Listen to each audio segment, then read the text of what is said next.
नमस्कार दोस्तों। अगला पार्ट है अपना सर्वनाम का सेकंड पार्ट, जिसमें अपन सर्वनाम के जो भेदक है वो पढ़ने जा रहे हैं। बल्कि आप लाइक, सब्सक्राइब और शेयर करना ना भूलें। अब पहला सर्वनाम है अपने पुरुषवाचक सर्वनाम। पुरुषवाचक सर्वनाम, पुरुषवाचक सर्वनाम कहते किसे हैं कि वे सर्वनाम शब्द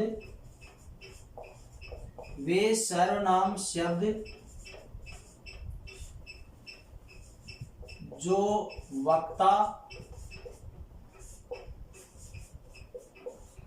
श्रोता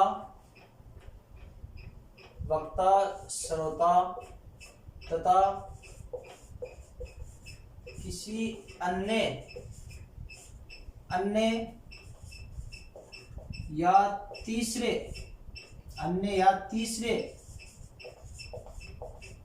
व्यक्ति का बोध कराते हैं।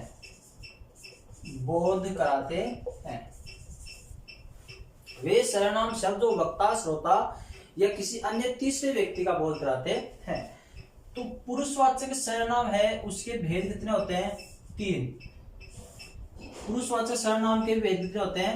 3 भेद होते हैं। 3 भेद कौन कौन से हो गए? उत्तम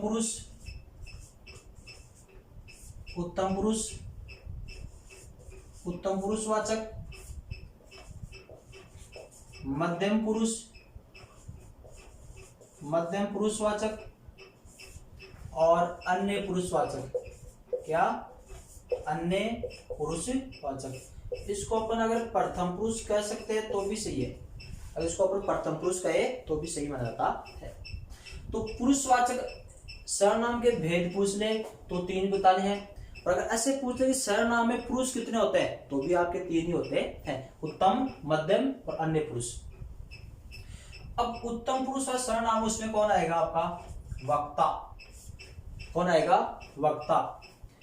मध्यम पुरुष में कौन आएगा? आपका श्रोता। कौन आएगा? श्रोता। अन्य पुरुष में आएगा आपका कोई तीसरा या अन्य व्यक्ति। मतलब वक्ता होता है, जो कहने वाला है वो वक्ता है, उत्तम पुरुष में आएगा। जो सुन रहा है वो मध्यम पुरुष आएगा, और ये दोनों जिसके बारे में बात कर रहे हैं वो आपका आएगा अन्य पुरुष में। जैसे मैं पढ़ा रहा हूं तो वक्ता हूं, उत्तम पुरुष में। आप सुन रहे हो तो आप हो मध्यम पुरुष में। और अपन दोनों जिसके बारे में बात करें, तो आप बताओ ये जो सर्वनाम है, अपन क्या पढ़ रहे हैं? सर्वनाम। तो इस समय से सर्वनाम शब्द है, सर्वनाम टॉपिक है, वो आपका आएगा अन्य पुरुष में। क्यों? मैं सर्वनाम पढ़ा रहा हूं, आप सर्वनाम पढ़ रहे हो, और अपन दोनों किसके बारे में चर्चा कर रहे हैं? सर्वनाम के बारे में। तो सर्वनाम हो गया आपका अन्य पुरुष। अब है, और मैंने बताया था कि पुरुषवाचक सर्वनाम में कौन कौन से, जो कुल सर्वनाम 11 हैं, उनमें से कौन कौन से आए थे? मैं, तू, वह। मैं, तू, वह। तो उत्तम पुरुष में आ गया आपका मैं। मध्यम पुरुष में आ गया आपका तू। अन्य पुरुष में आ गया आपका वह। अन्य पुरुष में कौन सा आ गया? वह। और एक जो आप सर्वनाम शब्द है वो भी आपका मध्यम पुरुष में ही आता है। वैसे आपका प्रयोग अन्य जगह और भी होता है, 3 जगह होता है। अन्य पुरुष में भी आता है, मध्यम पुरुष में भी आता है, और निजवाचक में भी आता है। ये मुख्य रूप से आप सर्वनाम है वो मध्यम पुरुष में ही आता है। और ये आप सदैव किस में प्रयुक्त होता है? बहुवचन में ही प्रयुक्त होता है। अब कैसे? जैसे एक है तू जा, और तू का बहुवचन है तुम जाओ। तू जा और तुम जाओ। अब इस तू में कितने व्यक्ति हैं? एक। तुम में कितने व्यक्ति हैं? अनेक।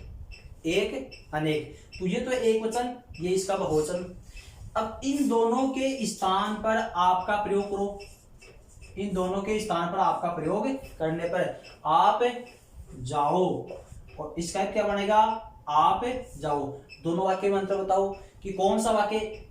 पहले है कि तू जा, ये एक वचन का है, तुम जाओ ये बहुवचन का है। अब तू के स्थान पर आपका प्रयोग करने पर दोनों वाक्य क्या बन गए?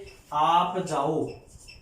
आप जाओ, इसका भी यही बनेगा और इसका भी यही बनेगा, तू और तुम के स्थान पर आपका प्रयोग करने पर। अब बताओ कि इसमें आप जाओ कौन सा एक वचन का है, कौन सा बहुवचन का है? दोनों सेम है, इसलिए आप सदैव बहुवचन में प्रयुक्त होता है। अब है मैं आ गया उत्तम पुरुष में, तू आप आ गया मध्यम पुरुष में, वह आ गया अन्य पुरुष में। अब इसके बहुत 7 रूप बनेंगे, मैं के एक वचन और बहुवचन, इसका भी एक वचन और बहुवचन, इसका भी एक वचन और बहुवचन। कारक 8 होते हैं, संबोधन कारक को छोड़ दो तो कर्ता, कर्म, करण, संप्रदान, अपादान, संबंध, अधिकरण। कारक चिन्ह के हिसाब से 7 रूप आपके ऐसे बन जाएंगे और 7 रूप इधर बन जाएंगे, इसलिए एक सर्वनाम के 14 रूप बनते हैं। जैसे कैसे मैं थोड़ा बताता हूं आपको। मैं सर्वनाम मूल सर्वनाम है, इसका एक वचन में रूप बनेगा मैंने, क्या बन गया? मैंने। इसका बहुवचन का रूप बनेगा हमने, क्या बन गया? हमने। फिर इसका कर्ता ने, कर्म को तो हो जाएगा मुझे या मुझको, बल्कि मुझको सर्वनाम शब्द है वो अशुद्ध है तो मुझे सही है। जैसे मान लो वाक्य में आ जाए, वाक्य शुद्ध में कि मुझको 2 निबंध लिखने हैं या मुझे 2 निबंध लिखने हैं, तो मुझको 2 निबंध लिखने हैं वो वाक्य गलत है, मुझको के स्थान में मुझे ही आपका सर्वनाम प्रयुक्त होता है। इधर हमें, मुझे, हमें, ये हो जाएगा आपका मुझसे, क्या हो जाएगा? मुझसे। ये हो जाएगा आपका हमसे।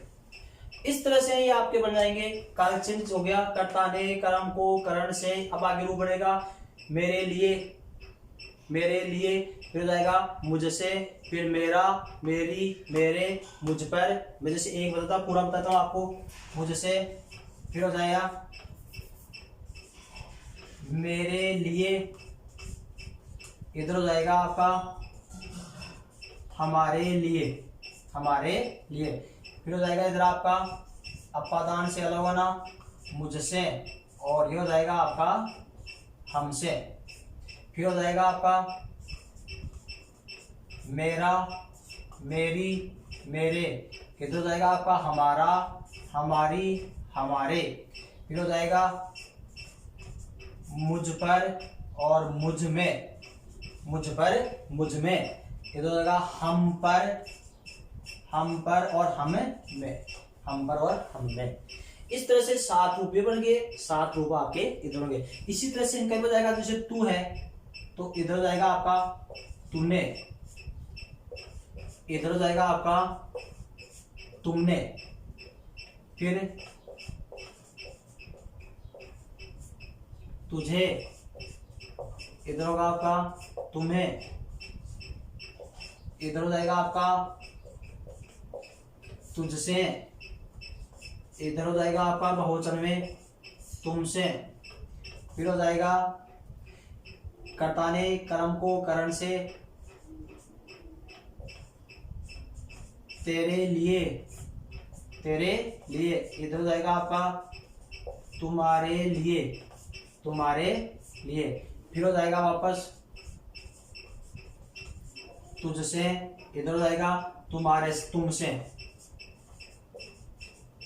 तुमसे, फिर हो जाएगा तेरा, तेरी, तेरे, तेरे, इधर हो जाएगा तुम्हारा, तुम्हारी और तुम्हारे। फिर हो जाएगा तुझ पर और तुझ में, इधर हो जाएगा तुम पर और तुम में, इसी तरह से वह का हो जाएगा, वह का क्या हो जाएगा? उसने, उन्होंने, उसे,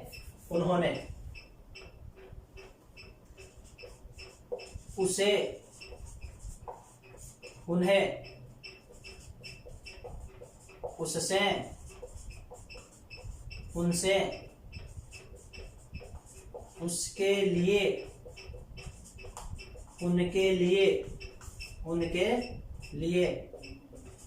फिर उससे, फिर उनसे, क्या बन जाएगा, उनसे, फिर हो जाएगा उसका, उसकी, उसके, उनका, उनकी, उनके, उस पर, उस पर, उसमें, उस पर, उसमें, उन पर, उनमें।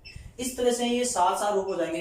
हालांकि मैंने बहुत डीपली बता दिया है, ये बताने की बात नहीं है, ये तो आपको दिमाग से लगा बताने की बातें हैं। ये 7 रूप हो गए। अब इनमें से कोई सा भी आ जाए तो आपका पुरुषवाचक सर्वनाम ही होगा।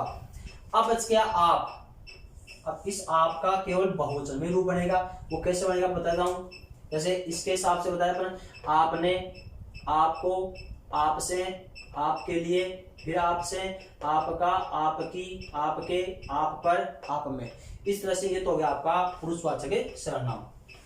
अब इसमें क्वेश्चन कैसे बनेगा, कैसे बन सकता है, तेरे लिए पानी लाया हूं, तेरे लिए पानी लाया हूं, होगा आपका मध्यम पुरुष। हम पर आरोप लगाया गया, हम पर आरोप लगाया गया, हो गया उत्तम पुरुष। उनके लिए पुस्तक लाओ, उनके लिए पुस्तकें लाओ, ये हो गया आपका अन्य पुरुष। अगर पुरुष उत्तम, मध्यम, अन्य में से आए तो ये हो जाएगा, वरना ऑप्शन आपका पुरुषवाचक सर्वनाम ही है। ये तो हो गया आपका पुरुषवाचक सर्वनाम। इसके बाद में आपका निश्चयवाचक सर्वनाम। कौन सा, निश्चयवाचक सर्वनाम। अब अगला है आपका निश्चयवाचक सर्वनाम दूसरा। तो निश्चयवाचक सर्वनाम किसे कहते हैं, वे सर्वनाम शब्द, वे सर्वनाम शब्द, वे सर्वनाम शब्द जो किसी निकटतम, निकटतम या दूरस्थ, निकटतम या दूरस्थ व्यक्ति या वस्तु का, व्यक्ति या वस्तु का निश्चित, निश्चितता का बोध कराते हैं, निश्चितता का बोध कराते हैं। मतलब वे सर्वनाम शब्द जो किसी निकटतम या दूरस्थ, निकट में या फिर दूर व्यक्ति या वस्तु का, व्यक्ति या वस्तु की, व्यक्ति या वस्तु की निश्चितता का बोध कराते हैं, वे होते हैं आपके निश्चयवाचक सर्वनाम। तो निश्चयवाचक सर्वनाम में मैंने कितने क्या बताया था, जैसे यह, वह, यह, ये, और वह और वे, यह, ये, वह, वे। ये एक वचन, बहुवचन, एक वचन, बहुवचन हो गया। अब ये दो तो हैं अपने निकटतम व्यक्ति या वस्तु का बोध कराएंगे, निकटतम व्यक्ति या वस्तु का बोध कराएंगे, और ये अपने दूरस्थ व्यक्ति या वस्तु का बोध कराते हैं। जैसे यह मेरा मकान है, और इसी में लेते हैं अपन, वह मेरा मकान है, यह मेरा मकान है, वह मेरा मकान है। अब इसमें यह शब्द और वह सर्वनाम शब्द, यह सर्वनाम शब्द और वह सर्वनाम शब्द किसका, किसकी ओर संकेत कर रहे हैं, ये मकान की निश्चितता का बोध करा रहे हैं। इसमें भी यह शब्द मकान का बोध करा रहा है, और इसमें वह शब्द मकान की तरफ संकेत कर रहा है कि यह शब्द किसके लिए है, मकान, वह मकान। तो ये दोनों सर्वनाम शब्द इस वस्तु की या व्यक्ति का निश्चितता का बोध कराते हैं। अब वह मेरा मकान है, यह मेरा मकान है, ये निकट है, और वह मेरा मकान है, वह दूरस्थ है। इसी तरह से ये कुर्सियां, ये टूटी हुई कुर्सियां है, ये टूटी हुई कुर्सियां है, और एक हो जाएगा वे टूटी हुई कुर्सियां है। तो इसी तरह से हो जाएगा आपका निकटतम और दूरस्थ। बल्कि इसमें आपको एक चीज का ध्यान रखना है, इसमें आपको एक चीज का ध्यान ये रखना है कि यह वह ये वे, यह वह ये वे, ये चारों सर्वनाम निश्चयवाचक में भी प्रयुक्त होते हैं और एक सार्वनामिक विशेषण में भी प्रयुक्त होते हैं। किसमें? सार्वनामिक विशेषण में प्रयुक्त होते हैं। लेकिन इसमें और उसमें अंतर यही है क्योंकि निश्चयवाचक सर्वनाम आपका सार्वनामिक विशेषण में भी प्रयुक्त होता है, तो यही चारों शब्द सार्वनामिक विशेषण में आते हैं। बल्कि इसमें सर्वनाम में और विशेषण में अंतर ये रहेगा, मैंने शुरू में बताया था कि यह वह ये वे इस उस, यह वह ये वे इस उस, ये सर्वनाम शब्द 4 जगह प्रयुक्त होते हैं। कहाँ कहाँ? अन्य पुरुषवाचक, निश्चयवाचक, संबंधवाचक और सार्वनामिक विशेषण। ये मैं आपको लास्ट में बताऊंगा। यहाँ पर यह है कि निश्चयवाचक सर्वनाम और सार्वनामिक विशेषण में सीधा सा अंतर यह रहेगा, इन्हीं वाक्यों को मैं चेंज कराऊं, यह मकान मेरा है और वह मकान मेरा है। अब ये 4 वाक्य हैं, इसमें यह शब्द मकान के लिए आया है, इसमें वह शब्द मकान के लिए है, इसमें यह शब्द मकान के लिए आया है, इसमें वह सर्वनाम शब्द मकान के लिए ये आया है। बल्कि इन दोनों में तो है आपका सार्वनामिक विशेषण और इन दोनों में आपका निश्चयवाचक सर्वनाम। ये अंतर इसलिए है, अगर ये सर्वनाम शब्द किसी व्यक्ति या वस्तु की ओर संकेत करे, मैं निश्चयवाचक और सार्वनामिक विशेषण में दोनों में अंतर बता रहा हूं कि ये चारों सर्वनाम शब्द किसी व्यक्ति या वस्तु की ओर संकेत करे तो ये इनकी ओर संकेत कर रहा है। अगर सांकेतिक व्यक्ति या वस्तु का नाम, सांकेतिक यही तो है, सांकेतिक का मतलब होता है जिसकी ओर संकेत किया जाता है। अगर सांकेतिक व्यक्ति या वस्तु का नाम तुरंत इनके बाद में आ जाए, तुरंत इनके जस्ट बाद में आ जाए से, तब तो होगा आपका सार्वनामिक विशेषण। और तुरंत बाद में नहीं आए, बीच में कुछ और अन्य शब्दों का प्रयोग हो किया जाए, तब होगा आपका निश्चयवाचक सर्वनाम। समझ में आई बात? जैसे यह शब्द किसकी ओर संकेत कर रहा है? मकान की तरफ, तो यह मकान तुरंत आ गया तब तो सार्वनामिक होगा, और यह मेरा मकान यह है तो होगा आपका निश्चयवाचक। ये दोनों में अंतर है। हालांकि जैसे मान लो यह मकान मेरा है, यह मकान मेरा है, इसमें ऑप्शन ऐसे आ जाए, यह है तो सार्वनामिक विशेषण का उदाहरण, क्योंकि सार्वनामिक विशेषण न आकर के ऐसे आ जाए कि पुरुषवाचक, निश्चयवाचक, अनिश्चयवाचक, प्रश्नवाचक कौन सा सर्वनाम है, तब आपके ये सार्वनामिक विशेषण के उदाहरण आपके निश्चयवाचक में ही माने जाएंगे। अब जैसे मान लो इसका उदाहरण और है, अध्यापक ने पुस्तकों की ओर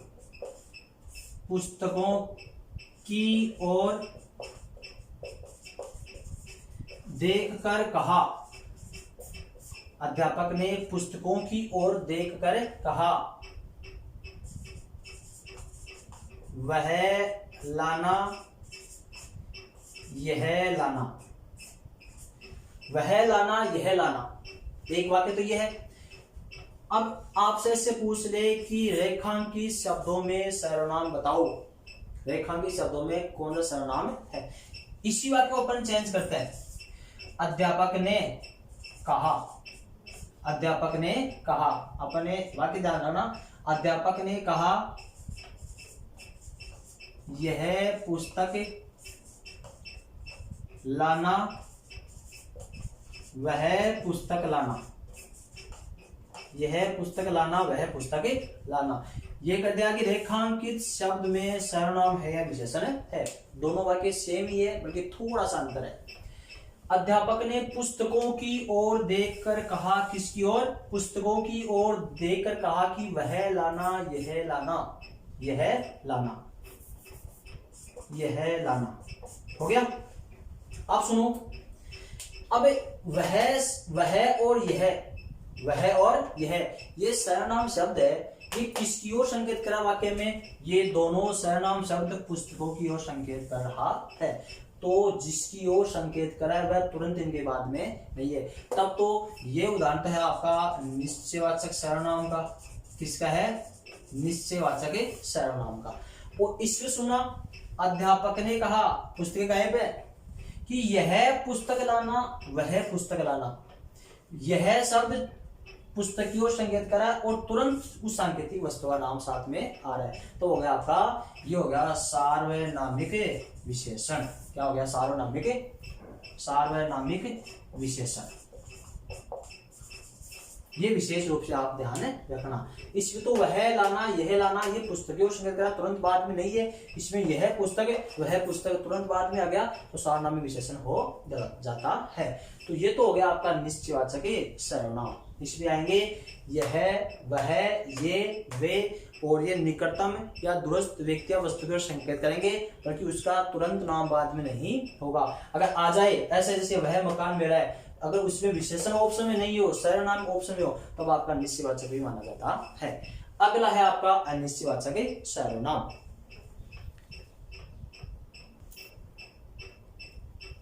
अगला अपना कौन सा है? तीसरा सर्वनाम है अनिश्चयवाचक। अनिश्चयवाचक सर्वनाम।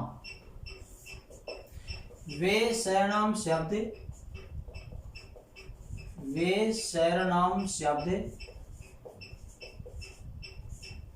जो किसी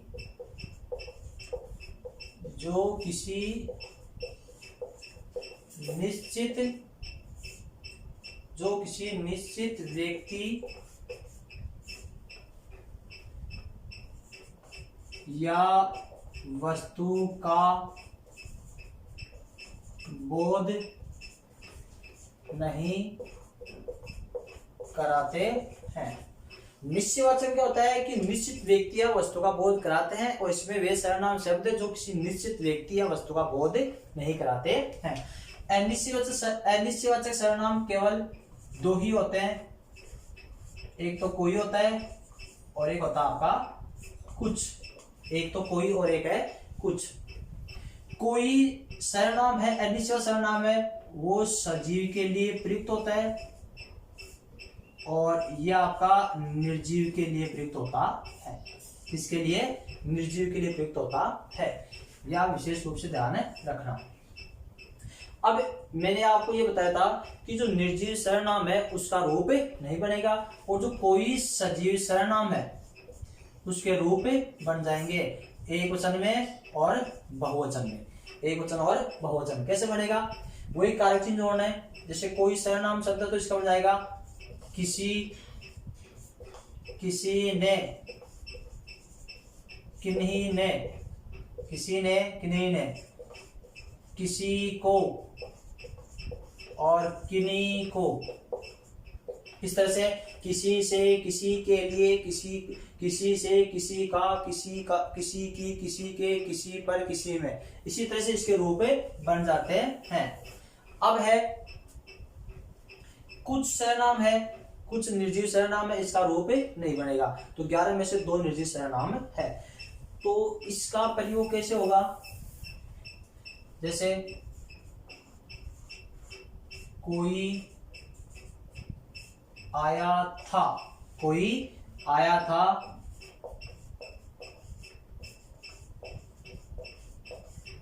किसी के लिए, कोई आया था, किसी के लिए कुछ देकर गया है। कोई आया था और किसी के लिए कुछ देकर गया है। अब इसमें ये रेखांकित हो गया, ये रेखांकित हो गया और ये रेखांकित हो गया। इसमें हो गया आपका निश्चयवाचक सर्वनाम कि कोई आया था, आया भी था, बल्कि निश्चित पता नहीं कि कौन आया। आया है व्यक्ति, किसी के लिए देकर भी गया है, बल्कि घर में 10 सदस्य हैं, ये पता नहीं किसके लिए देकर गया है, किसके लिए, और देकर भी गया, बल्कि क्या देकर, कुछ देकर गया है। मतलब कोई आया भी था और कुछ देकर भी गया है और किसी के लिए देकर गया है। काम हो गया, बल्कि निश्चित पता नहीं है। जैसे दरवाजे पर कोई खड़ा है, दरवाजे पर कोई खड़ा है। चाय में कुछ गिर गया। अब सुना इधर, अगला उदाहरण है, आजकल कोई किसी की, आजकल कोई किसी की कुछ नहीं सुनता, कुछ नहीं सुनता है। आजकल कोई किसी की कुछ नहीं सुनता है, कोई किसी की कुछ नहीं सुनता है। तो ये भी आपका अनिश्चयवाचक सर्वनाम की है। जैसे दूसरा है कि कभी कभार जो ये सर्वनाम शब्द है इनकी पुनरावृत्ति भी हो जाती है, पुनरावृत्ति भी हो जाती है। जैसे आज कोई न कोई, आज कोई न कोई आएगा, आज कोई ना कोई आएगा, कोई ना कोई, देखो कोई न कोई मतलब आएगा, निश्चित रूप से आएगा, बल्कि उसका पता नहीं कि कौन आएगा। तो आज कोई न कोई आएगा। इसी तरह से इसका है कि जीवन में कुछ न कुछ, जीवन में कुछ न कुछ लगा ही रहता है, जीवन में कुछ ना कुछ लगा ही रहता है। तो ये हो गया आपका अनिश्चयवाचक सर्वनाम। निश्चित पता नहीं कि जीवन में कुछ ना कुछ लगा रहता है, कोई ना कोई आएगा, अकेला है तो भी अनिश्चयवाचक है, अगर अनिश्चयवाचक सर्वनाम की पुनरावृत्ति हो जाए तो भी आपका अनिश्चयवाचक सर्वनाम ही रहेगा। तो ये उदाहरण आपके सामने है, ये हो गया आपका अनिश्चयवाचक सर्वनाम। क्योंकि दागना कोई और कुछ, कोई का रूप बनता है, उस रूप का विशेष रूप से ध्यान रखना। ये हो गया आपका अनिश्चयवाचक सर्वनाम। अगला चौथा है आपका संबंधवाचक सर्वनाम। संबंधवाचक सर्वनाम कौन सा है? संबंधवाचक। तो दागना वे सर्वनाम शब्द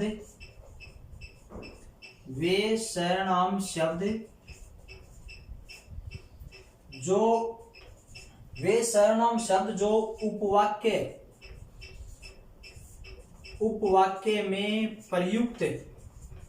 उपवाक्य में प्रयुक्त अन्य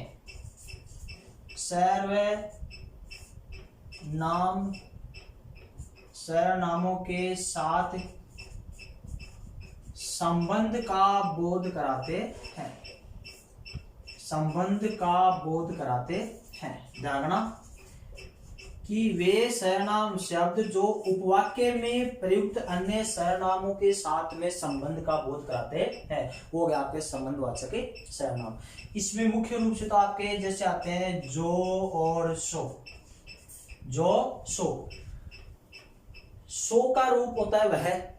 अब जो का रूप होता है जो, जिसे, जिसने, जितना, जितनी, ये सब उसी के रूप बनते हैं। तो आप सुनो इधर, जो पढ़ेगा सो सफल होगा, जो पढ़ेगा सो सफल होगा, पहला उदाहरण। दूसरा है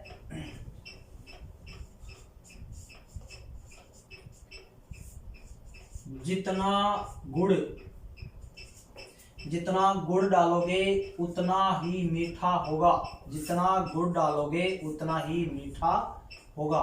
तो उतना, जितना। तीसरा उदाहरण है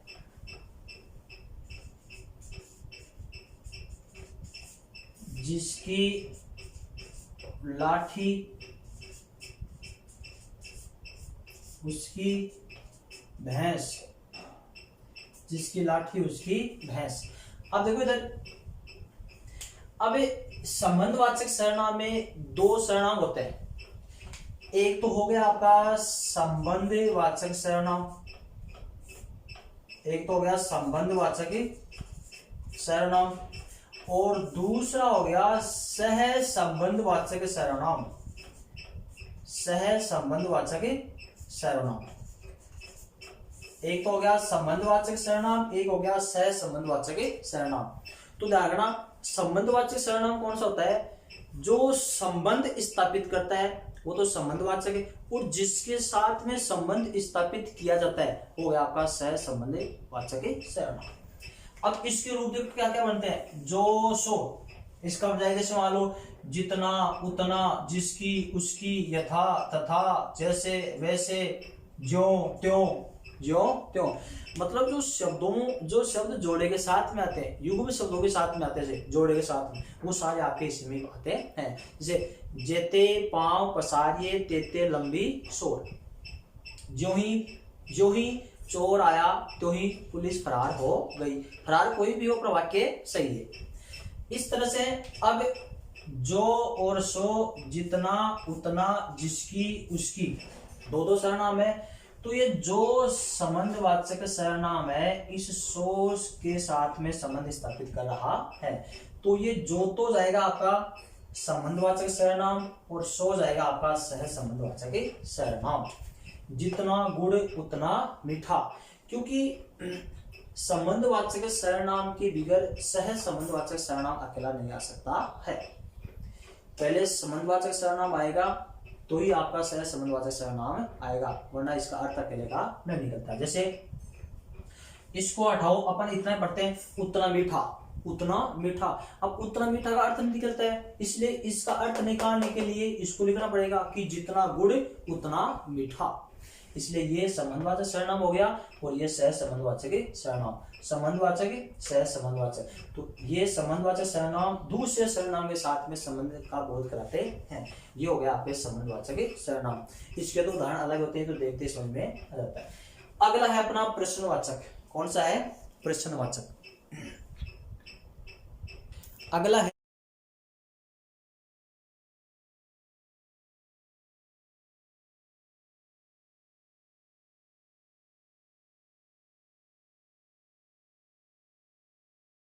है प्रश्नवाचक सर्वनाम। तो वे सर्वनाम शब्द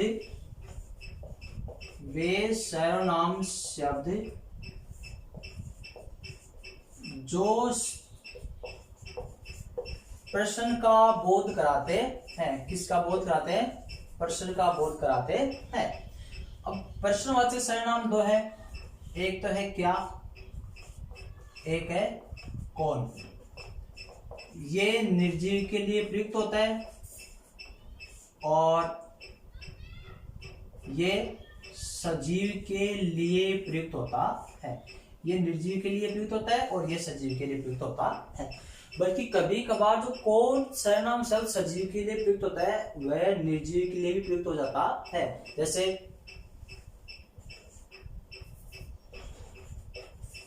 आपको कौन सा पंखा चाहिए, कौन सा पंखा चाहिए। अब ये कौन सा पंखा क्या चीज है? कौन क्या चीज है? सर्वनाम है।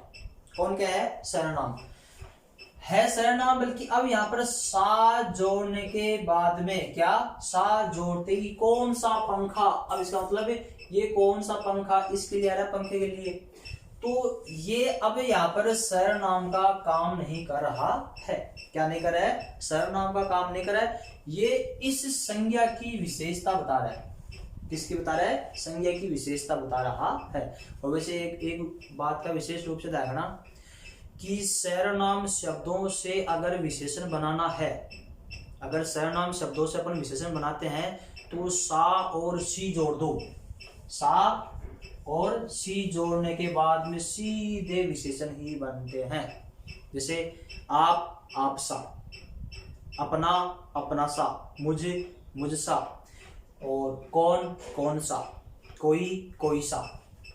तो सर्वनाम से विशेषण बनाते हुए सीधा तरीका है कि सा और सी जोड़ते ही आपका विशेषण बन जाता है। तो ये कौन शब्द है सर्वनाम सजीव के लिए आ रहा है, बल्कि सा जोड़ते आपका इस निर्जीव के लिए प्रयुक्त हो रहा है। बल्कि यहाँ पर ये अब सर्वनाम न होकर क्या हो रहा है, इसी संज्ञा की विशेषता बता रहा है। तो कौन सा आपका विशेषण हो गया है। चलो इस बात को उठाओ, अपन विशेषण में देखते हैं। तो क्या निर्जीव के लिए है और कौन सजीव के लिए है। अब इस तरह से है कि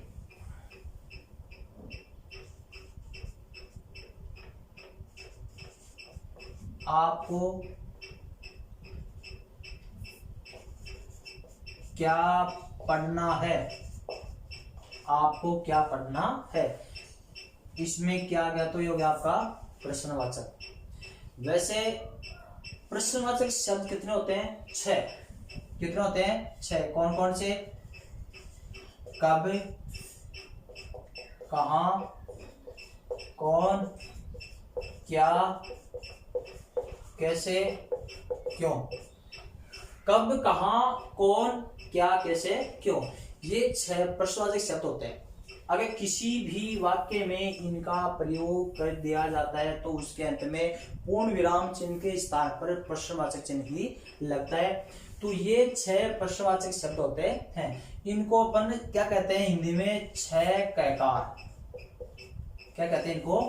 कैकार कहते हैं। अगर आपसे से पूछ ले कि हिंदी में कैकार कितने, तो 6 होते हैं जो कैसे शुरू होते हैं। कब, कहाँ, कौन, क्या, कैसे, क्यों, इनको हिंदी में 6 कैकार कहा जाता है।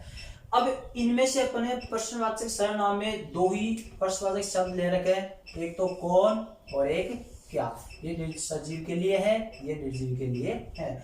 अगर इन 2 के अलावा जैसे आप कब उठते हो, इसमें आपसे सर्वनाम पूछ ले तो आप इन 2 के चक्कर मत पड़ना, इनके अलावा भी आ सकता है तो भी आपका वो प्रश्नवाचक सर्वनाम ही होगा।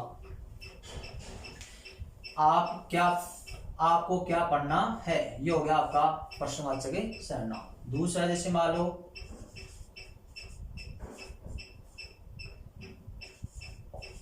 आप नाश्ते में चाय लेंगे या बिस्किट, आप नाश्ते में चाय लेंगे या बिस्किट। अब दोस्तों आपसे मैं एक बात पूछ रहा हूं कि इसमें तो आपने लास्ट में प्रश्नवाचक चिन्ह लगा दिया, अब यहाँ पर प्रश्नवाचक चिन्ह लगाना है या पूर्ण विराम चिन्ह लगाना है, ये विशेष रूप से ध्यान रखना। अगर किसी वाक्य में ये आवश्यक नहीं है कि अगर प्रश्नवाचक शब्द आए तो ही उसके अंत में पूर्ण वो प्रश्नवाचक चिन्ह लगेगा, यह आवश्यक नहीं है। कभी कभार देखो आपको ध्यान ये रखना है कि वाक्य में प्रश्न का बोध हो रहा है या नहीं हो रहा है। अगर जहां पर प्रश्न का बोध हो वहां पर प्रश्नवाचक चिन्ह ही लगेगा, अगर ये आए या ना आए ये आवश्यक नहीं है। अब जैसे आप नाश्ते में चाय लेंगे या बिस्किट, तो आप इसमें आपका प्रश्नवाचक चिन्ह ही लगेगा क्योंकि ये उदाहरण आपका प्रश्नवाचक का है। क्यों? क्योंकि इसमें अगर बात आपसे ऐसे पूछता कि आप नाश्ते में क्या लेंगे, तब तो आपको पता लगता कि क्या आ गया तो प्रश्नवाचक चिन्ह होगा। क्योंकि इसमें ये है कि 2 ऑप्शन रख दिए, क्या के स्थान पर 2 उत्तर रख दिए इसने, तो आप नाश्ते में चाय लेंगे या बिस्किट, तो आपसे प्रश्न तो पूछ रहे हैं तो इसमें प्रश्नवाचक चिन्ह ही लगेगा। छत पर कौन दौड़ रहा है, छत पर कौन दौड़ रहा है, इस प्रकार से हो गया आपका प्रश्नवाचक वाक्य। तो इस तरह से प्रश्नवाचक सर्वनाम में क्या और कौन आएगा, कौन का हो जाएगा आपका प्रयोग हो जाएगा। जैसे इसका मैंने आपको बताया था रूप कार्य चिन्ह के हिसाब से कौन का रूप बनेगा। जैसे मान लो कौन, किसने, किसे, किससे, किसके लिए। जैसे आ गया कि किसके लिए पुस्तक लाए हो, किसके लिए पुस्तकें ला रहे हो। अब यहाँ पर प्रश्नवाचक चिन्ह आएगा। अब किसके लिए, ये सर्वनाम कौन सा है, ये प्रश्नवाचक सर्वनाम, ये किसके लिए, ये कौन का रूप है। कौन का रूप आपको अपने जो पुस्तक है, ये जो मैं आपको जो सर्वनाम का अध्ययन करवा रहा हूं, इसका और भी विस्तार से रूप और भी डीप रूप अपने जो पुस्तक है उसमें मिल जाएगा। अपनी पुस्तक कौन सी है जागना, बागड़ा पब्लिकेशन, ये अपना खुद का पब्लिकेशन है। अपनी हिंदी जो व्याकरण पुस्तक है उसका प्रथम संस्करण है 25 अक्टूबर 2019। पुस्तक का नाम है अपनी भारतीय हिंदी व्याकरण कोश, भारतीय हिंदी व्याकरण कोश, ये पुस्तक का नाम है दोस्तों। और लेखक हैं सोहनलाल बागड़ा, सोहनलाल बागड़ा। और दोस्तों ये अपने मोबाइल नंबर है 303 63 000 300363, यही अपने व्हाट्सएप नंबर है।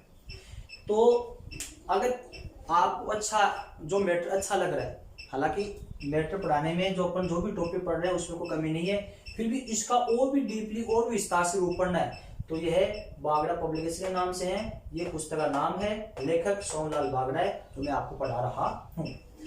अब अपन आगे चलते हैं छठवां सर्वनाम। कौन सा? छठवां सर्वनाम, वह है निजवाचक सर्वनाम। क्या है? निजवाचक सर्वनाम। वे सर्वनाम शब्द जो स्वयं के लिए प्रयुक्त होते हैं, स्वयं के लिए या स्वयं का बोध कराते हैं, स्वयं का बोध कराते हैं, वो हो गया आपके कराते हैं, वो निजवाचक सर्वनाम होता है। अब इस निजवाचक सर्वनाम में शब्द कौन से आते हैं? मैंने बताया था आपको शुरू में, स्वयं, स्वतः, खुद, आप, अपने आप। स्वयं, स्वतः, खुद, आप, अपने आप। अगर किसी भी वाक्य में आपको इनमें से कोई सा सर्वनाम दिखाई देता है, चाहे इसके अलावा और सर्वनाम शब्द भी हो, तो भी आपका निजवाचक सर्वनाम माना जाएगा। जैसे मैं स्वयं ही आ जाऊंगा, मैं स्वयं ही आ जाऊंगा।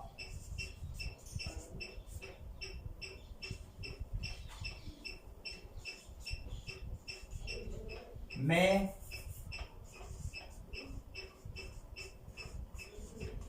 औरों से नहीं अपने आप से सीख रहा हूं, मैं औरों से नहीं अपने आप से सीख रहा हूं। दूसरा है आप भला तो जग भला, आप भला तो जग भला। अब देखो इधर, मैं खुद ही दीवार तोड़ दूंगा, मैं खुद ही दीवार तोड़ दूंगा। अब ये आपके सामने उदाहरण है, 1 2 3 और 4 उदाहरण सुना इधर। मैं स्वयं ही आ जाऊंगा, मैं औरों से नहीं अपने आप से सीख रहा हूं, आप भला तो जग भला, मैं खुद ही दीवार को तोड़ दूंगा। दोस्तों वैसे इसमें आपका मैं आ रहा है, तो मैं किस में आता है? उत्तम पुरुष में आता है।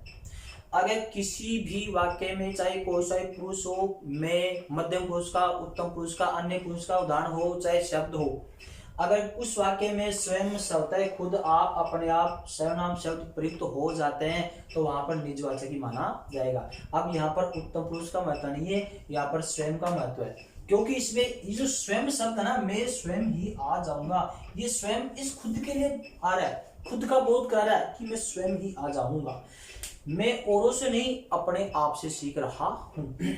आप भला तो जग भला। अब आप ये सोच रहे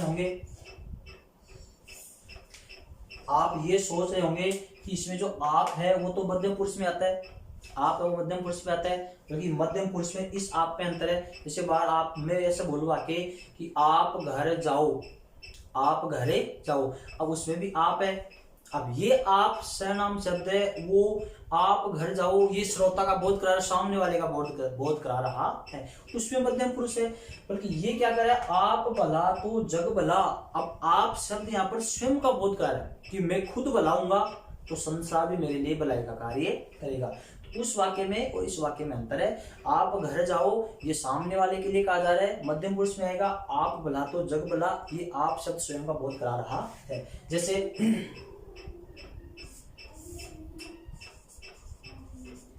मैं आप ही